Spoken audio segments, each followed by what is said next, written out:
Hi guys, the episode that you're just about to listen to is generously sponsored by our affiliates Board Game Crate. Board Game Crate provide a monthly subscription service where they get fresh new games delivered straight to your door. Just head over to www.boardgamecrate.co.uk, and furthermore, if you use our discount code UnluckyFrogIsAwesome, all lowercase, all one word, you'll get a cheeky little discount. It's easy to remember because it's true.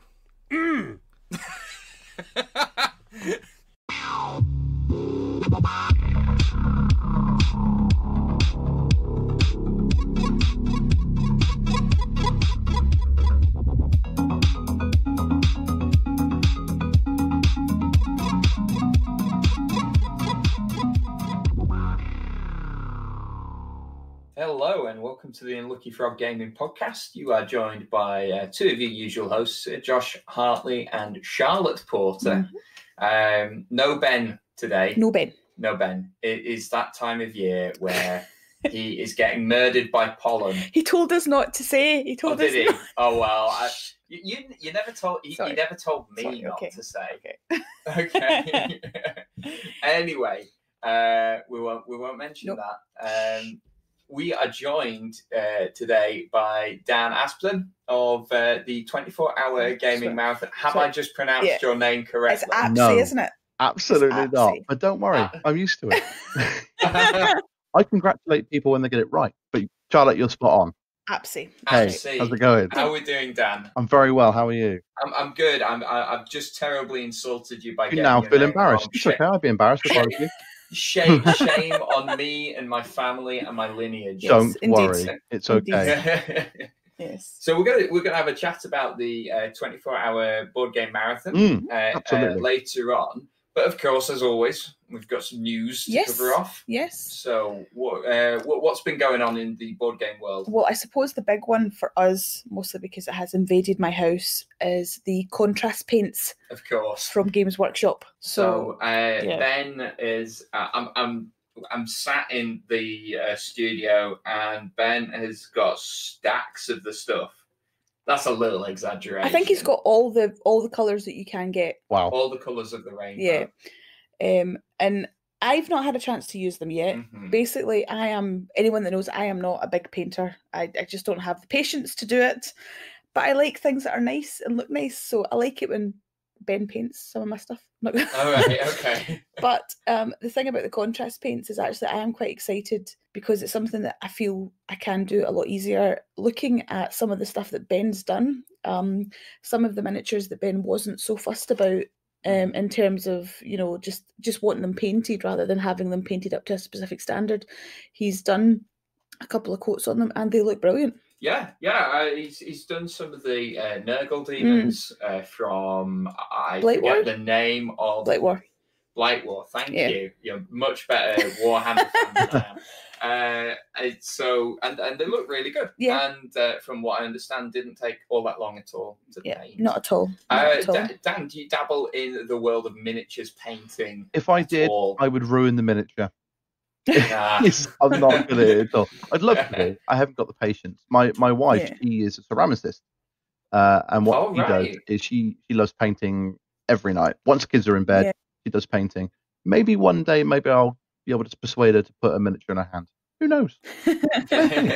Yeah. Could you maybe switch out what she's painting for a miniature? Sort of like do the Indiana Jones. Yes. Depends on how much sleep she's had.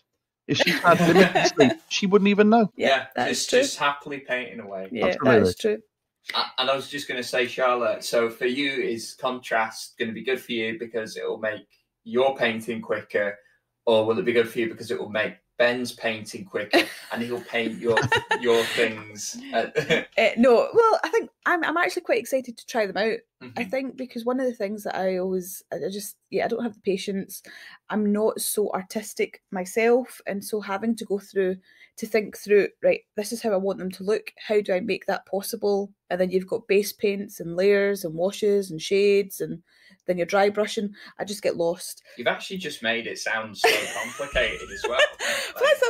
You've lost me. On the thing. Yeah. But contrast paint, I can just throw it on and voila, it's done. Yeah. But actually, interesting enough, so I'm actually quite excited. So we actually bought them as my birthday present to myself. Whoa, hold on. Hold on. So, because I really want to try them for my Harlequins for Kill Team. But Ben had said, and Ben's used them, he's really enjoyed using them. He's actually currently using them to paint the A Song of Ice and Fire miniatures. Yeah. Oh, nice. Some of those. Yeah. But he'd said himself that for him, it's not revolutionary. As Ben's a very precision perfect painter, I would say. And he's really developed his skill and his talent at it. You know, he's won quite a few awards for his painting. So as much as he says for him it's not revolutionary, he sees it as maybe a new tool in his toolkit. And he thinks there will be a lot of painters that, you know, it's not going to totally change how they paint. It'll maybe just be an additional way to do it. And I think that's good. Which in of itself is a decent thing anyway. Yeah, so. Exactly. That's cool. No, so we'll no doubt let you guys know how we get on with them and share all the pictures on social media. Yeah. So that's the contrast paints. Yes. What else has been going on? Well, we did have a quick shout out. We were having I think it was released on Mondays. So every Monday we have a quick glance through the Asmodee release list.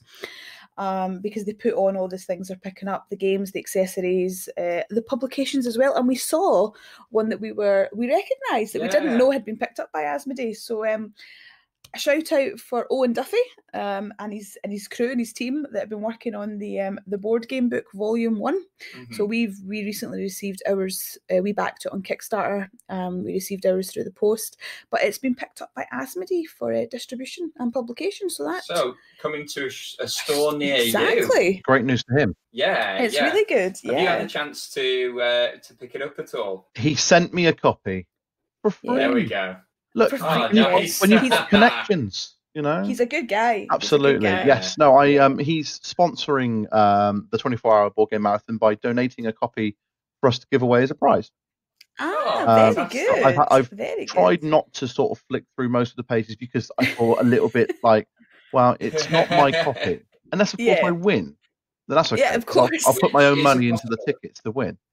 But I'm very, very impressed with what I see. It's a great piece of literature, and it's great for our hobby. And I think hopefully it will recruit others to our hobby. Yeah, it's a very nice looking, like really nicely presented book. In the flesh at UK Games Expo. Same. Apparently, he sold out of them really quickly. Wow. And it's fantastic. It's everything that I would hoped it would be, like just a really pretty coffee table book. Yeah. Yeah. I think as well, even because we were looking at the way it's laid out. The chapters, and it does break it into different types of games.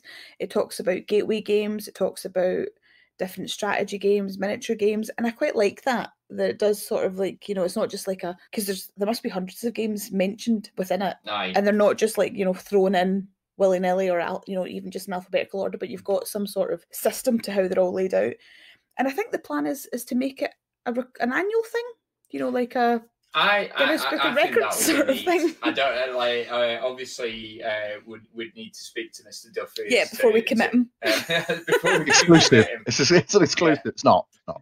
Yeah, I was like, so you're doing that again next year, Owen? Good stuff. I certainly hope he brings out new editions of it. Yeah, I think that'd be good. That'd be nice. Yeah.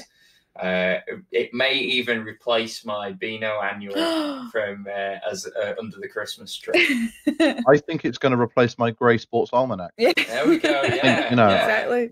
So that's exciting, and again, a shout out to Owen for that. Fantastic. The last couple of things we just wanted to mention is we had realised ourselves that normally post UK Games Expo tends to be a bit quiet on the Kickstarter front. There seems to be, there's a bit of a lull. Yep. But some of the things that we've noticed are Sorcerer by White Wizard Games should have been received by its backers now. So I'm interested in this one because it's the spiritual successor to Star Realms.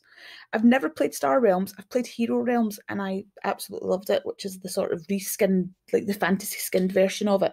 Yeah, so in terms of gameplay, then, is it supposed to be quite similar? I think so. It takes elements of it, but it furthers them. So I think it looks great. I love the artwork, and I just think it's not one that I managed to back, though I do see that you can still. I'm not sure if you can still pre-order it or anything, but I'm going to keep my eye on the forums and see what the feedback is on that. But it's looking good.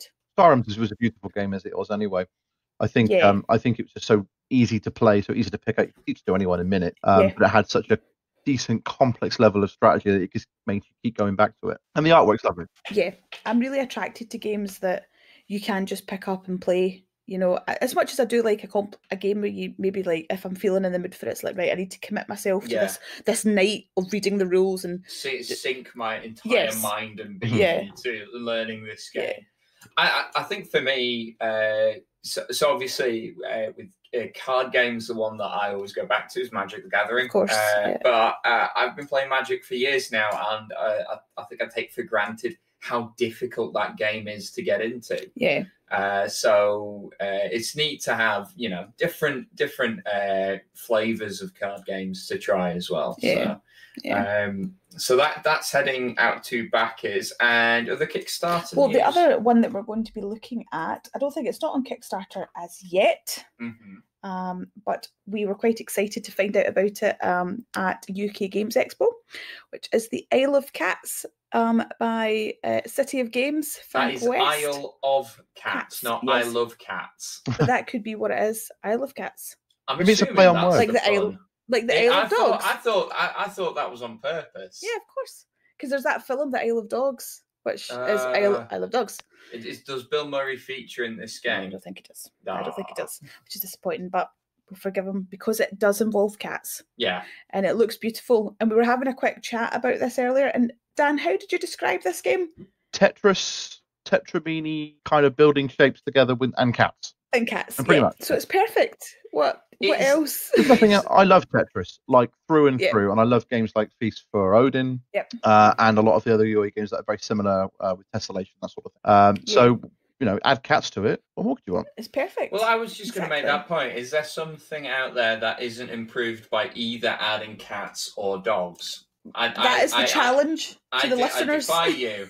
I defy you, listener. The other thing as well, Ben was saying that it's actually set in the same universe as City of Kings. Which all of Frank's games are. And I like that. Which is really cool. I like the fact that it's this huge fictitious, like this fiction he's created, but rather than writing a series of fantasy novels, he's making games for us to play. Yeah. So I think that's neat. So it's got the same artistic feel as City of Kings, the same colour scheme, because I love the colours in City of Kings. They're so bold, they're so vibrant, and it's the same styling as that. So I'm quite excited for this one. We'll be watching this, and I do believe we may actually be having Frank on the show at a later date. Yes, so watch the space, guys. So we'll see how it goes.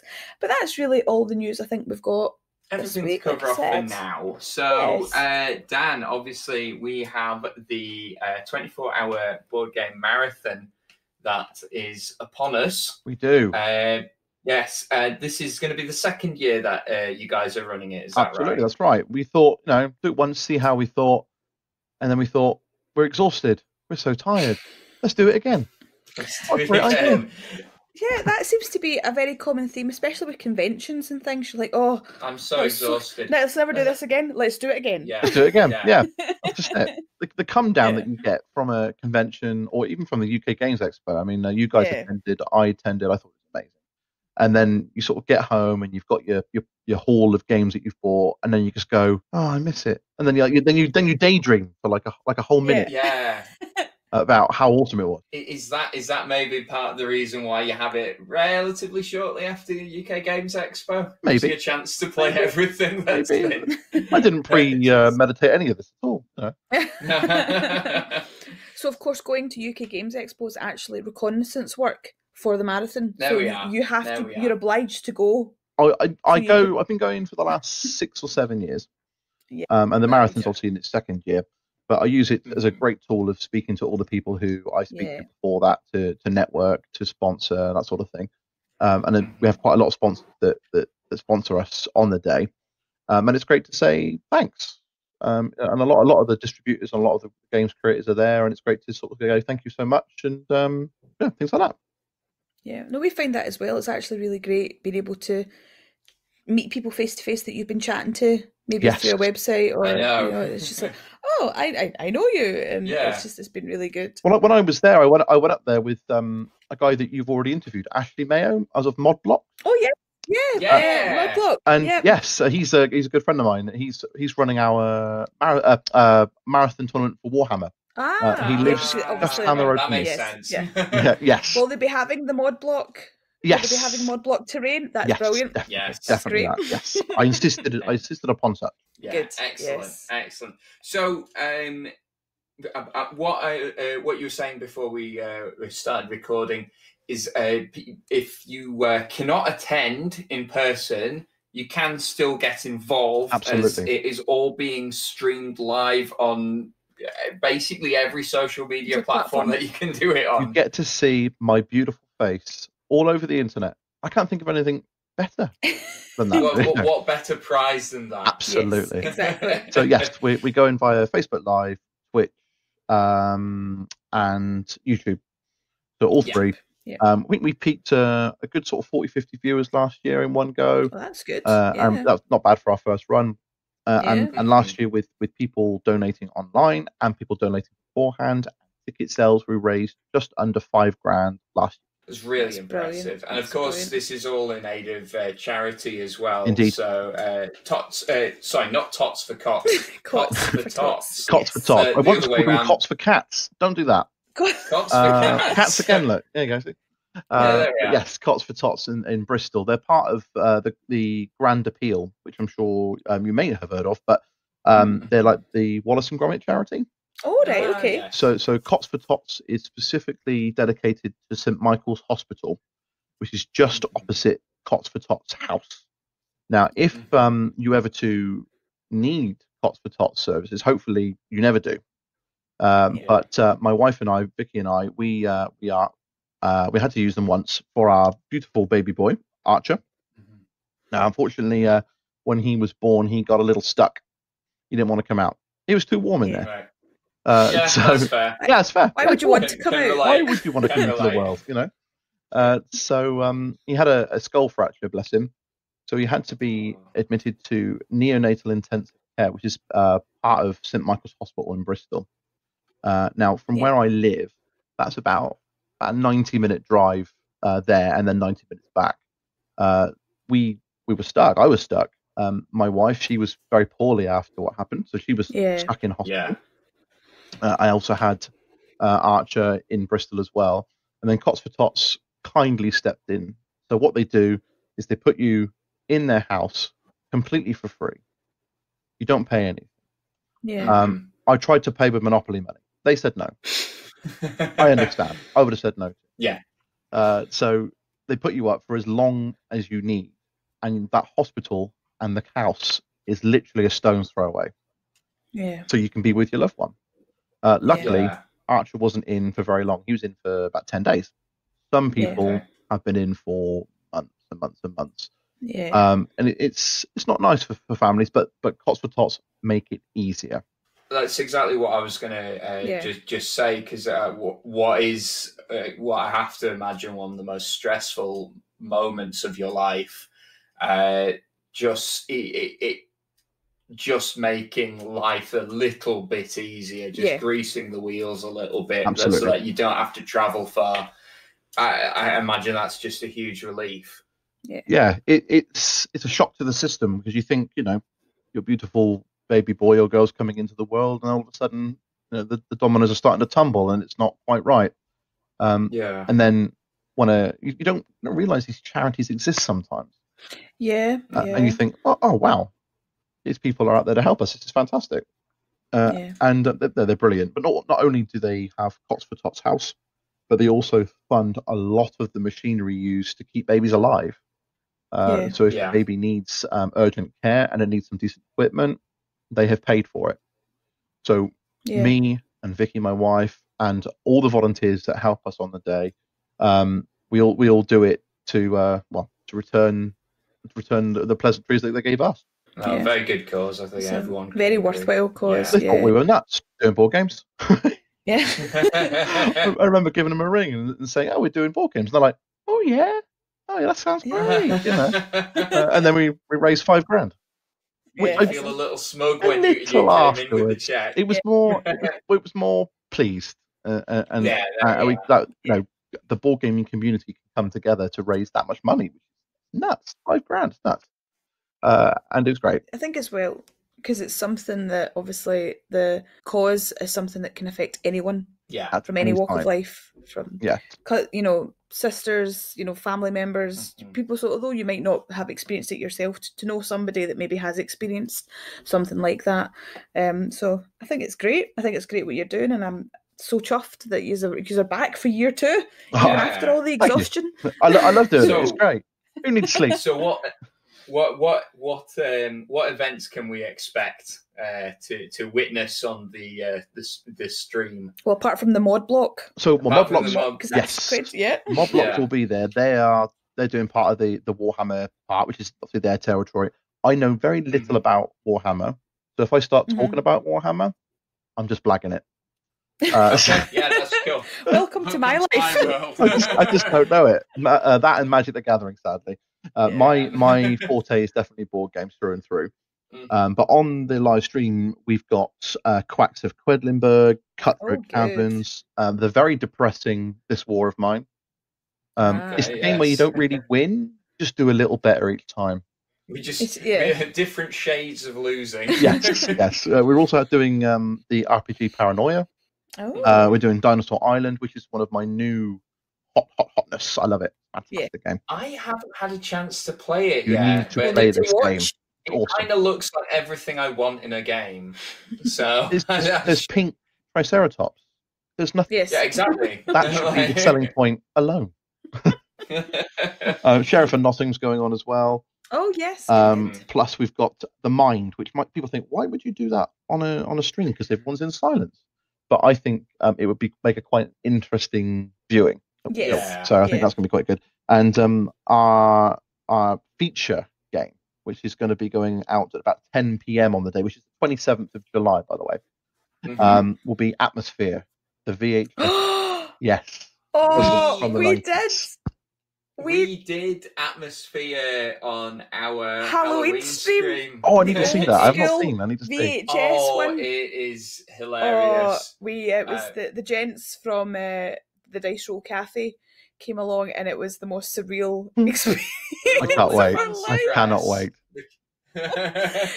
We'll add the link to this, but it was great, and I remember playing Atmosfear when I was younger, and I don't think those last 10 minutes were just the most intense. They were stressful. Yeah. Intense. And I have to ask. So 10 p.m. Yes, that's when that's been broadcast. Yes. How far during the 24-hour marathon is that? So we start at 9 a.m. on the Saturday. Yeah. And then we finish on 9 a.m. on the Sunday. So that's going to be a good sort of... Just over halfway. Yeah. I think there's strategy in this, because I think they're all going to be buzzing by the end of Atmosfear. Yes. Because they'll all be what's the guy called? The Gatekeeper. The Gatekeeper. Yeah, everybody's going to be buzzing. We basically just poked fun at him the whole time. Because even at one point, you can maybe see if you can see it. I think they change actors halfway through. Remember? And it's just that's not the same guy as it was. Is it not? I did not know that. Really bizarre. But it was great. And yous will be ready to go through the night shift then once you've done that. I think that's a good strategy. Well, that's a good game after that, I think we'll all be buzzing, and I think we're all going to be fiercely competitive, because it's going to be Game of Thrones. Oh yeah. With the Mother of Dragons expansion. Yeah. I'm looking forward to that, but I know that that's going to be very cutthroat. Yeah. That Excellent. sounds great. So you can buy tickets to actually attend the event. You can, and take part absolutely in the games. You can, so yes. How do you go about? So how do you buy tickets? It's very simple. If you head to www.boardgamemarathon.uk, that will take you straight to our Just Giving page. £24 per ticket will get you 24 hours of gaming. This includes all tournaments. So basically, that's included in the price. So you can join any tournaments you like. The tournaments that we are running are Warhammer, Magic the Gathering, Clask. We're also doing Game of Thrones as a tournament as well throughout the day. And hopefully we're going to be doing Ticket to Ride as well, all being well. There's going to be prizes available as well. If you don't fancy doing 24 hours and want to do sort of something a bit smaller, we do 12 hours as well. £12 will get you a half-day ticket. Yeah, there we go. And that's good. I mean, I can do a half-day. I could do a full-day gaming, but actually, I need to pace myself at the moment, and a half-day of gaming is probably a good shout. I've just realised that what we haven't mentioned is whereabouts it's taking place. Yes, so unfortunately, this is miles away from you. Yes. We were looking at the map earlier, and I will be honest, I realised my English geography is horrendous when I didn't realise how southern you were. I'm a terrible northerner in that if when I get south of Liverpool and Sheffield, my geography does get very sketchy. I can't go any higher than Bristol, otherwise I get a nosebleed. There we go. I'm a southerner through and through.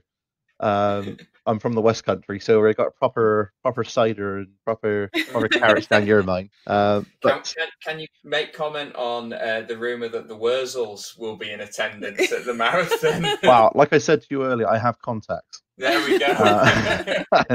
If only. Yeah. But yes, this is happening in Wincanton, Somerset, just off the A303, if you know the area. It's in Wincanton's Memorial Hall, just as it was last year.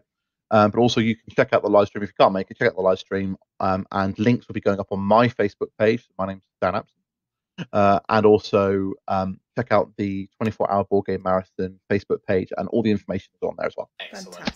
I'll definitely be tuning in. Definitely for Atmosfear. And what I was curious, how much pre-planning has gone into what games you're going to be playing when. I hope you haven't got something really heavy and complicated at hour 22. No. What we did last year. What did we do? We played Food Chain Magnate. Oh yes. Check the old recordings. If you go back to YouTube, you can actually look at last year's stream. It's all up on YouTube. Oh, fantastic. Don't play Food Chain Magnate at 3 a.m. Just don't. if you think in your brain, oh, that'd be really good to play that at 3, just don't. No. Because I think after you sort of get through about sort of 3/4 of the game, I think it starts to consume your soul. Yeah. When you've been up that long.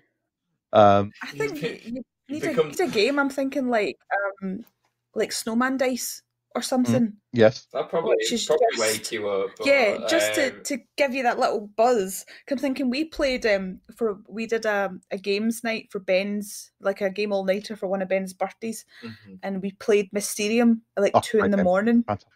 It's a great game, but everybody was just like, I loved it. It was great. I thought that was a great time to play a game about ghosts. Yeah, at that time you can actually conduct a real snail. Yeah, exactly. Right. What's happening? But some people were just like, "Oh, what?" couldn't make sense of anything. Well, what I've done is last year my co-host Ben Travis, Mad Skills Bar, he's on Twitch. He fell asleep. No, so he got to about sort of 3 a.m. and he went, "Nah, I'm having to sleep." So I've put him on the 4 a.m. slot. Play Rick and Morty Risk. He wants to play that. That's fine. That's your game.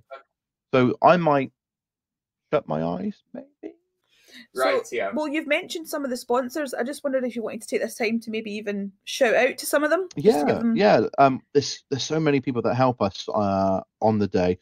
Let's just go through a little list. Meeple's Corner of Devon. They donate games to us as well. Dan Christoph down there. He's awesome. Thank you so much. We've also got Atomic Comics of Yeovil. They're a brick and mortar store. Yeovil is just about half an hour from where we are, and they're doing a pop-up shop for us on the day. Oh, fantastic! Which is great. So also you can pre-order games through there as well. So if you are in the area, and you are attending, pre-order games through them. So they're with us as well. Wotan Games. Lawrence, he's a top bloke. Wotan Games. They donate. They donated last year, and they're donating this year as well. Yep. They're awesome. Hopefully, Lawrence is coming down. Paul Grogan. Paul Grogan has, as part of CGE Games, has donated a prize bundle as well. Stuff. That's done as well, which is awesome. So also we've got obviously Modblok, also as I mentioned previously, they're sponsoring us as well. Henchmans of Swaffam in Suffolk. They are doing a sister marathon. So some of the organisers and volunteers of last year's and my marathon are doing a marathon next weekend, so the very first weekend of July in Swaffam. And Henchmans sponsor them as they sponsor us as well. So I also mentioned at Meekle's Corner, Board Game Crate. Board Game Crate, yes, our own sponsors. Your sponsor, yes indeed. And they've also sponsored. Well done, Phil. Yes, Phil. I met Phil at the UK Games Expo, top bloke. And they're sponsoring us as well. That's brilliant. Excellent. That's great. Fantastic. So there's a very varied list of supporters and sponsors. That's great. Yeah, I think it's amazing how much people, or how many people go, yeah, let's help out and charity and giving, and it's nice. Yeah, it's one of those things we found it as well that actually sometimes you can be a bit scared to ask, but you don't know until you ask. Yeah, I'm quite sort of just go all in, you know. Yeah. I think with people that either they will or they won't, and that's totally fine. That's totally fine. Yeah. One thing also to mention is we are also running a board game raffle.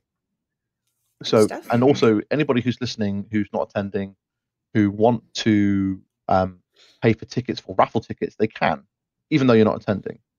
So, excellent. On the live stream at about 9 p.m, we will draw the raffle. There's at the moment the prize fund is up to £500 worth of board games available to win. But we've got more people donating as well. Inside the Box, also another sponsor, they're donating for us as well. Big Potato Games, they're also a sponsor. See all these names that are just coming to my head. Yes. So they sponsored as well, and they got games from them. And we've got a few other people who are also donating prizes as well. So I reckon by the end of it, the prize fund should probably be about £1,000 worth of board games. That's brilliant. Awesome. If you want to buy tickets, just contact me via Facebook, and I can sell you some tickets nicely. How much are the raffle? Each strip of raffle tickets is £1. Awesome. So before we wrap things up, Dan, can you just remind our listeners where can they go to find out more about the 24-hour? So to find out more, quite simply, head to Facebook. Either enter my name, Dan Apsey, and you'll find my profile is smothered in marathon content, or head to our own page, so the 24-hour board game marathon, and you'll find all the information there as well as our event page. Awesome. Brilliant. Right. Excellent. Well, thank you very much for coming on the show this evening. Thank you for having me. And thank you at home for listening. Yep. Until next time, take care. We'll see you soon. Bye.